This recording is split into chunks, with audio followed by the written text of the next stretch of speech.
ABC 10 News at 11 starts now. Dangerous fire conditions threatening to shut off power to thousands of San Diegans as soon as tomorrow. Good evening, I'm Kimberly Hunt. And I'm Steve Atkinson. SDG&E is warning more than 88,000 customers they could be without power for multiple days because of that red flag warning that is starting tomorrow night. Our ABC 10 News reporter Anthony Pura spoke with a business owner who says this comes at a terrible time. Well, there's never a good time to lose power as a business owner, but more so now as many businesses are struggling because of the pandemic. If we have to close, we got to close. Larry McNamer is the owner of Major's Diner in Pine Valley. They have been notified by SDG&E that they could lose power. McNamer says they are open and serving customers during the pandemic, but business is still hurting. They do not have a power generator and are now looking for one, because another potential day or even days of lost business due to a power shutoff would be another tough blow to absorb. It's not just us. It's the employees, the bills that we have to pay. SDG&E has warned about 88,700 customers about the possible public safety power shutoffs.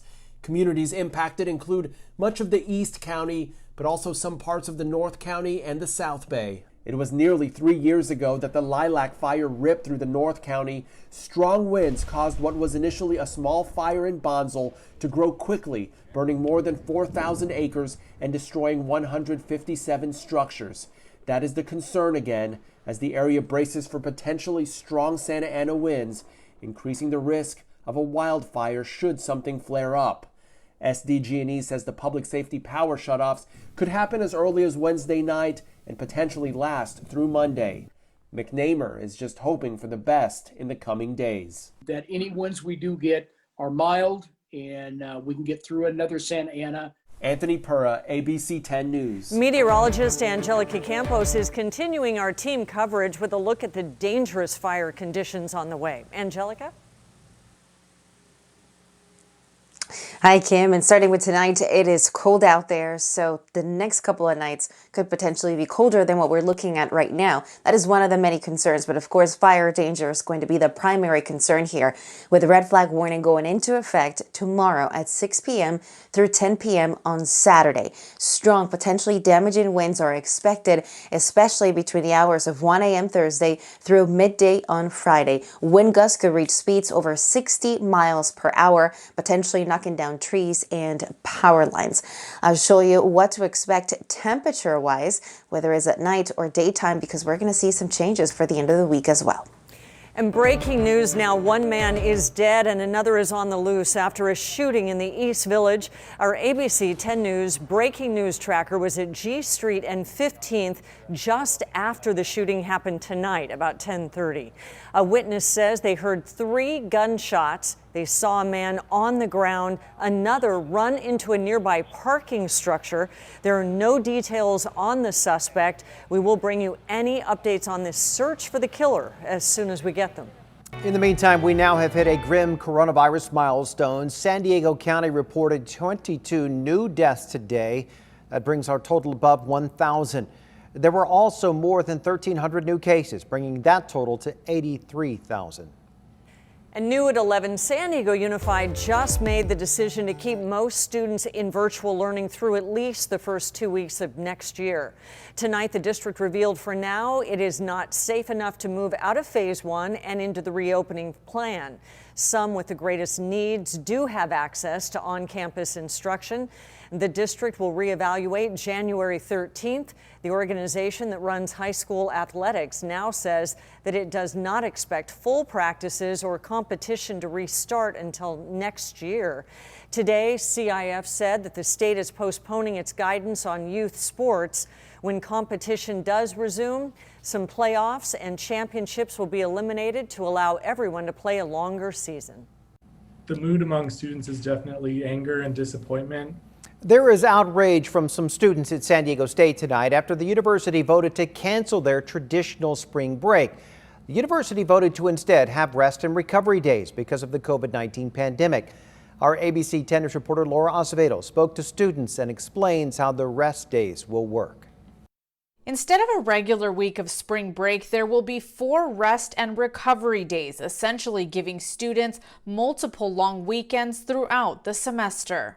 All throughout, the chat was very electric. Students were very opposed to the change. In a meeting that was only open to SDSU students, faculty, and administrators, the school senate voted to cancel spring break 2021 and instead give students days to rest and recover. Even before the vote, students were defiant. When it came to voting, students unmuted themselves and kind of hijacked the meeting.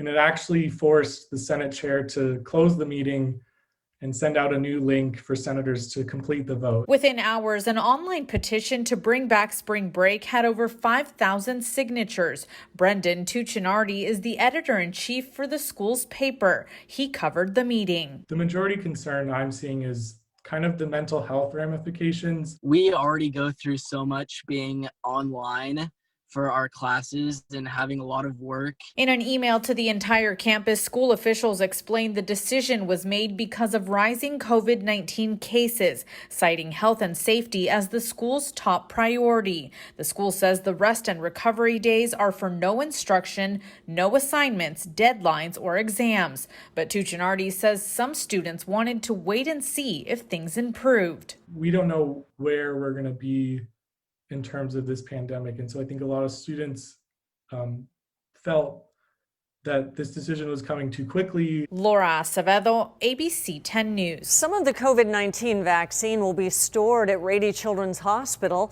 until the FDA approves it for emergency use. The hospital has the necessary ultra-low temperature freezers needed for storage. Governor Newsom says roughly 327,000 vaccines could arrive in California from Pfizer by mid-month. And the CDC is changing its quarantine recommendations for people who have been exposed to someone with COVID-19. Now people are asked to quarantine for 10 days from the date of exposure, or for 7 days if they get a COVID test that comes back negative. And that is down from the previous recommendation of 14 days. Today, the CDC also issued its recommendation for who should get a COVID vaccine first once it's authorized for emergency use. In discussions with the jurisdictions, most of them believe that they can vaccinate all of their healthcare workers within 3 weeks. The CDC also voted to prioritize seniors in nursing and assisted living homes. Tonight, the U.S. has again broken its record for the number of people being treated for the virus. Nearly 99,000 people are now hospitalized in the U.S. One of President Trump's staunchest allies has dealt a blow to the president's unfounded claims of widespread voter fraud. Attorney General William Barr said the Department of Justice has found no evidence of compromised elections, contradicting the president's most explosive claims. ABC's Andrew Dimbert explains this all played out while President-elect Joe Biden continues to fill out his staff. Attorney General William Barr arriving at the White House just minutes after declaring he's found no evidence of widespread voter fraud. We know there was massive fraud.